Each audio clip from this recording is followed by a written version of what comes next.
Welcome to our college briefing show. Today, we're kicking things off with an inspiring story from the world of country music. Steven Wilson Jr., a resilient artist from Seymour, Indiana, has defied all odds, releasing his first single at 40 and making a heartfelt album dedicated to his late father. His journey is all about overcoming grief, personal struggles, and industry stereotypes, proving that age is just a number when it comes to chasing your dreams. Next up, let's talk football. Oregon State's defense stepped up big time, shutting out Washington State in the second half to secure a tight 10-7 win. With a solid performance from Anthony Hankerson and a tough defensive line, the Beavers are showing they're a team to watch as they rebuild and prepare for future conference play. It was a game of grit and determination, with both teams eyeing upcoming bowl opportunities. Finally, we highlight a heartwarming community story from Australia. Ray Sullivan, caring for his wife Mitsui, who's battling early-onset dementia, found support through the Ararat RSL. Their community's kindness and programs helped Ray stay resilient during tough times, emphasizing how vital local support is for families facing similar challenges. It's a touching reminder that no one has to face darkness alone. Please continue to stay tuned for more detailed stories. The Independent vividly captures Steven Wilson Jr.'s inspiring journey from adversity to artistic acclaim. Growing up in Seymour, Indiana, Wilson Jr. faced the harsh reality of being told he couldn't achieve much due to his humble beginnings, yet he defied these expectations by forging his own path into country music. His late father's final words, "Write a good song for me," fueled his songwriting, resulting in heartfelt compositions that pay homage to his roots and personal struggles. His debut album, Son of Dad, blends country, Americana, and indie influences, what he calls "death cab for country," and is a testament to his resilience and authenticity.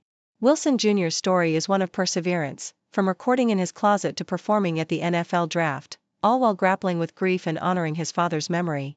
His raw lyricism and soulful voice resonate deeply with fans, illustrating that age and industry norms are no barriers to genuine artistry. The Toronto Star vividly details Oregon State's gritty victory over Washington State, emphasizing the underdog spirit and resilience that defined the game. Despite a modest offensive output of just 185 yards, Oregon State's defense shined, intercepting twice and sacking the quarterback 6 times, ultimately securing a 10-7 win in a fiercely contested match. Anthony Hankerson's decisive 1-yard touchdown in the final minutes exemplified the team's unwavering determination, especially after a challenging start that saw their coach replaced mid-season and their quarterback injured. The game's significance extends beyond the scoreboard, as it marks the beginning of a new era for the Pac-12, with Oregon State and Washington State working to revive the conference amidst ongoing realignment chaos. This victory symbolizes perseverance and strategic resilience, setting a hopeful tone for their upcoming rematch and future season. The Toronto Star also vividly portrays Arizona's commanding 52-17 victory over Colorado, illustrating a team rebounding strongly from recent disappointments. Led by Noah Fifita's 4 touchdown passes and a dominant defense that forced 5 turnovers, Arizona showcased their offensive explosiveness and defensive grit. The Wildcats' swift, relentless scoring, ripping through Colorado's defense with 6 of their first 7 drives ending in points, highlighted their determination to bounce back from narrow losses. Meanwhile, Colorado's struggles were compounded by penalties and turnovers, with coach Deion Sanders taking full responsibility for the team's poor performance. The game underscored the Wildcats' offensive firepower and resilience, setting the stage for their upcoming clash with Kansas, while Colorado seeks to regroup after a series of setbacks. This matchup vividly captures the unpredictable intensity of college football, where perseverance and strategic adjustments often determine the outcome.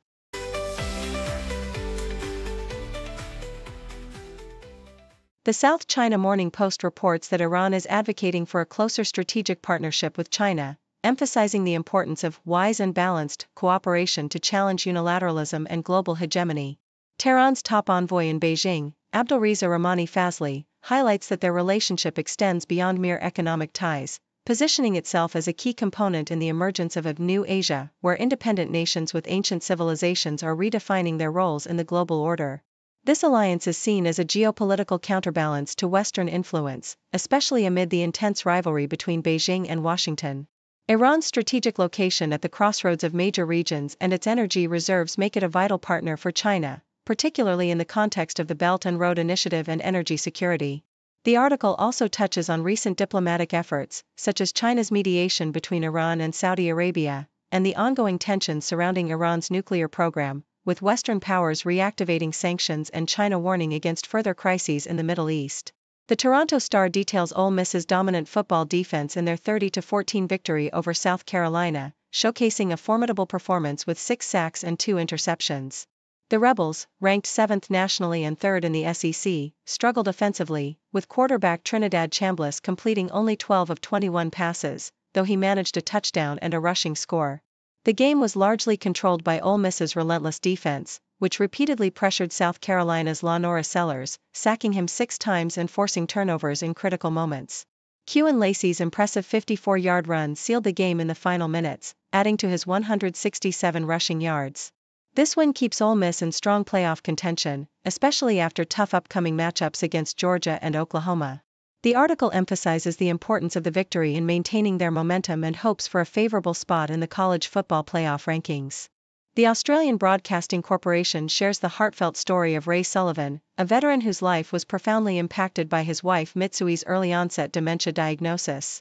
Moving to a small Victorian town for a peaceful life, Ray found himself overwhelmed as Mickey's condition worsened, leading to aggression and memory loss. With limited support and facing the challenges of navigating Australia's healthcare system, Ray's mental health deteriorated, and he considered suicide. His journey began during his service in the Royal Australian Air Force, which took him overseas and sparked his love for travel and language. Their relationship blossomed after years of persistence, but the diagnosis of dementia in 2023 brought immense hardship. Thanks to the support of the local RSL, including a dedicated well-being advocate, Ray found community and purpose again. His involvement in veteran activities, such as running chess and card games and selling poppies, helped him cope and regain confidence.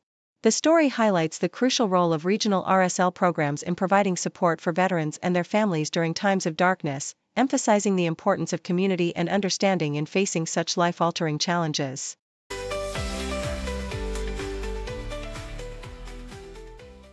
The Dayton police responded swiftly to a reported shooting near the University of Dayton's campus late Saturday night, dispatching officers and medics to Evanston Avenue where a person was believed to have been shot in the leg. Witnesses described a significant police presence, with cruisers lining the street, as authorities worked to secure the scene and tend to the injured individual. The incident remains under investigation, and updates are awaited as the community seeks clarity on the situation. Meanwhile, in Los Angeles, Steve Stringer has transformed an unassuming backyard shed into a vibrant ceramics studio called Backhouse, where he conducts popular workshops blending art and community. Once a Hollywood scriptwriter, Stringer's career took a creative turn during the pandemic, leading him to craft unique, tattoo-inspired mugs and foster a welcoming space that resembles a cozy, artistic home. His workshops, often filled with laughter and light-hearted pun-filled art, exemplify his passion for bringing people together through art, with his studio becoming a hub for social connection and creative expression in LA's eclectic arts scene. On the college football front, Nebraska's star quarterback Dylan Raiola suffered a concerning leg injury early in the game against number 23 USC, forcing him to be helped off the field after a tough sack and fumble. The injury occurred during a crucial moment when Nebraska was leading 14-6, casting uncertainty over the team's prospects and Raiola's future participation.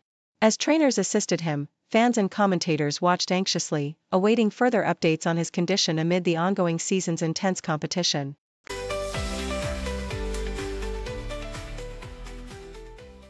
Yahoo US reports that President Donald Trump, in a bold display of his America First foreign policy stance, has threatened military intervention in Nigeria over the alleged persecution and killings of Christians.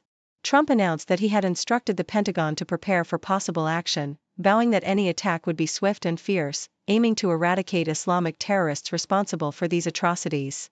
This stern warning came after Nigeria's President Bola Tinubu dismissed Trump's designation of Nigeria as a country of particular concern, highlighting the escalating tensions and the potential for significant military escalation in West Africa.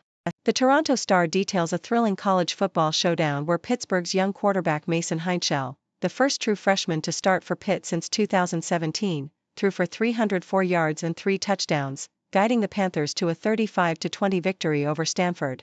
Despite Stanford's struggles, marked by a non-existent running game and weak pass protection, Heinchel displayed remarkable composure, completing 23 of 38 passes and leading Pitt to their 5th straight win. The game was characterized by Pitt's dominant defense, which forced 4 turnovers and limited Stanford to negative rushing yards, showcasing the resilience and skill of this rising team. The Toronto Star also highlights Virginia's impressive 31-21 victory over California, extending their winning streak to 7 games, their longest since 2007. Jamari Taylor's 2 early rushing touchdowns set the tone for Virginia, which managed to hold off a late surge from Cal, aided by an interception return for a touchdown by Cam Robinson.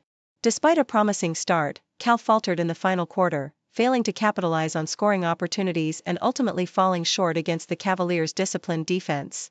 This victory solidifies Virginia's position as a top 15 team, while Cal faces an uphill battle to become bowl eligible, needing at least one win in their remaining games.